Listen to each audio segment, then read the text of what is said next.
اسرائیل نے جنگ کے فرمان پر دستخط کر دیے، غزہ کو کھنڈر میں تبدیل کرنے کی دھمکی۔ محمد قاسم نے یہ خواب 3 مارچ 2017 کو دیکھا۔ اس خواب میں دیکھتا ہوں کہ جب ترکی میں تباہی شروع ہو جاتی ہے تو اس کے بعد اسرائیل بہت زیادہ ایکٹیو ہو جاتا ہے۔ اسرائیل فلسطین کے علاقے میں اپنی کارروائیاں تیز کر دیتا ہے اور دجال کے لیے محل بناتا ہے، اور مسلمان سوائے احتجاج کرنے کے کچھ نہیں کر پاتے۔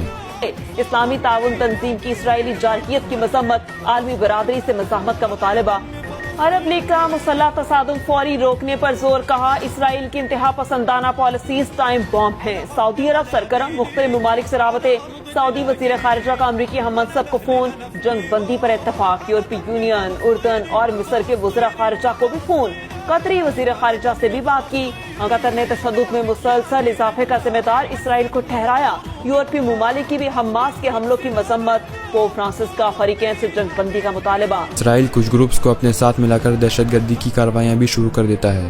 امریکہ اپنی انٹیلیجنس سے اسرائیل کی ہر طرح سے مدد اور حمایت کرتا ہے۔ امریکہ اسرائیل کے ساتھ کھڑا ہو گیا، جو بائیڈن کا اسرائیلی وزیر اعظم سے ایک اور رابطہ۔ امریکی صدر نے مزید مدد فراہم کرنے کا کہا، جنگ بندی پر زور۔ رشیا کو جب پتہ چلتا ہے تو وہ بھی شام اور دوسرے علاقوں میں کچھ گروپس کو اپنے ساتھ ملا کر کارروائیاں کرتا ہے، اور اس طرح سے مسلمان علاقوں پر قبضے کی دور شروع ہو جاتی ہے۔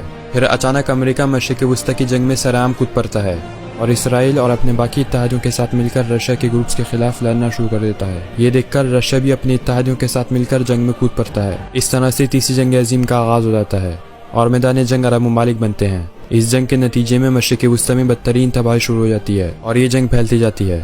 رشیا اور امریکہ اور ان کے الائز کی اس جنگ میں بہت بڑی تعداد ہوتی ہے، اور بہت بڑی تعداد میں مسلمان مارنا شروع ہو جاتے ہیں۔ یہ جنگ اتنی خطرناک اور شدید ہوتی ہے کہ کوئی اس کو روکنے کی کوشش نہیں کرتا۔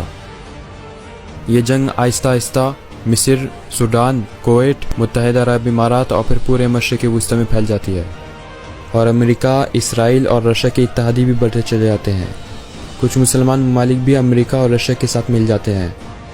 دونوں سپر پاورز کی کوشش ہوتی ہے کہ وہ زیادہ سے زیادہ علاقے حاصل کریں۔ وہ اپنے علاقوں پر قبضہ برقرار رکھتے ہوئے ایک دوسرے کے خلاف لڑتے ہیں، مگر دوسری طرف پاکستان ترقی کرتا چلا جاتا ہے، کیونکہ انڈیا امریکہ اور اسرائیل کا اتحادی ہوتا ہے۔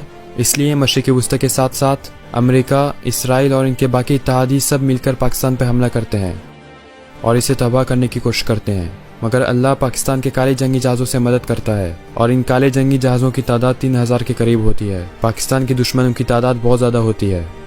پھر پاکستان کے خلاف جنگ شروع ہو جاتی ہے، مگر اللہ کی مدد سے پاکستان یہ جنگ جیت جاتا ہے، اور پاکستان انڈیا کے سارے علاقے فتح کر لیتا ہے، اور بنگلہ دیش اور افغانستان بھی پاکستان میں شامل ہو جاتے ہیں۔